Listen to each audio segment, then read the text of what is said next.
ভুয়ো ভোটার ইস্যুতে তোলপাড় রাজনীতি। এবার ভোট ধরতে তৃণমূলের পাশাপাশি ময়দানে বিজেপি। এদিন গারুলিয়া অঞ্চলে স্ক্রুটিনিতে বের হন বিজেপি কর্মী সমর্থকরা।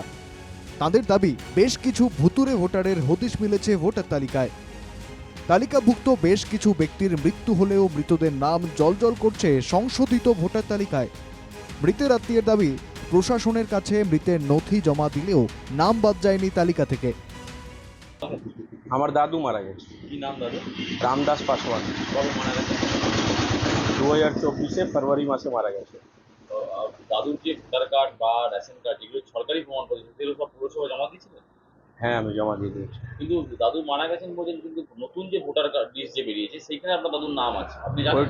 ওইটাই তো দেখছি আমি, কি নতুন করে যেটা আছে নামের লিস্টে ভোটার নাম আছে। তালিকায় ভুয়ো ভোটারের খোঁজ মিলতেই শুরু হয়েছে রাজনৈতিক চর্চা। বিজেপি নেতৃত্বের অভিযোগ, বেছে বেছে হিন্দু এলাকাতেই অভিযান চালাচ্ছে তৃণমূল। প্রতি বুথেই এমন 40 থেকে 50 জন মৃত ভোটারের নাম রয়েছে। মৃত ভোটারদের ব্যবহার করছে তৃণমূল। সেটা কিন্তু 5 বছর 7 বছর আগেও মারা গেছে, কিন্তু সেটা ভোটার লিস্ট থেকে কিন্তু নামটা কাট অফ হয়নি। এখন অবধি ওনাদের নাম কিন্তু ভোটার লিস্টে আছে।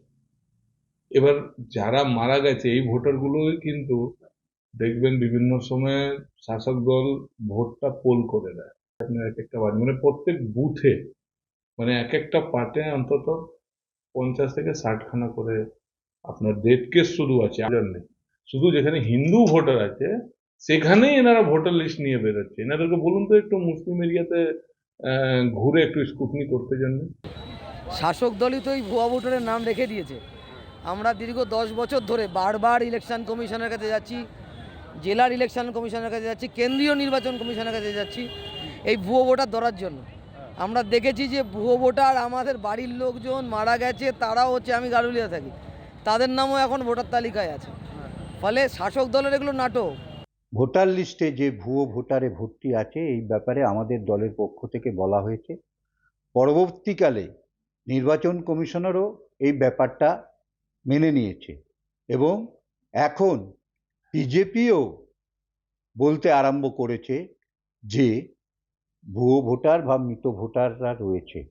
এ বিষয়ে 2026 বিধানসভা নির্বাচনের আগে স্বচ্ছ ভোটার লিস্ট তৈরি করা নিয়ে যথেষ্টই প্রশ্ন তুলেছে বিজেপি নেতৃত্ব। আর এ বিষয়ে তৃণমূলের তরফ থেকে পুরোটাই নির্বাচন কমিশনের কোর্টে বল ঠেলে দেওয়া হয়েছে। তাহলে এখানে প্রশ্ন থেকে যাচ্ছে, 2026 বিধানসভা নির্বাচনের আগে স্বচ্ছ ভোটার লিস্ট তৈরি করা কি আদৌ সম্ভব? প্রশ্ন থেকেই যাচ্ছে। ব্যারাকপুর থেকে দেবপ্রিয় সরকার, NK TV বাংলা।